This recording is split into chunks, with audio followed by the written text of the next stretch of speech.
Hey everyone, I will show you guys how to use Magic Mouse 2 with iPhone on iOS 27 or later.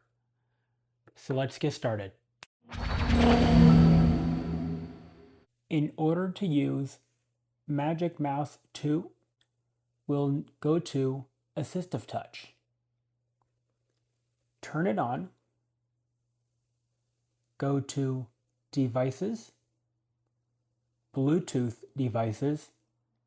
Now turn on the Magic Mouse, and there it is. And the mouse is now working.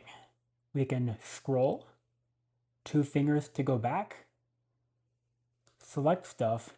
What I noticed is, for me, only Magic Mice I buy off the store shelf will work just fine. But the iMac mouse just would not work for me. That's how to use Magic Mouse 2 with the iPhone on iOS 27 or later. So that's pretty much it. I'll see you guys next time.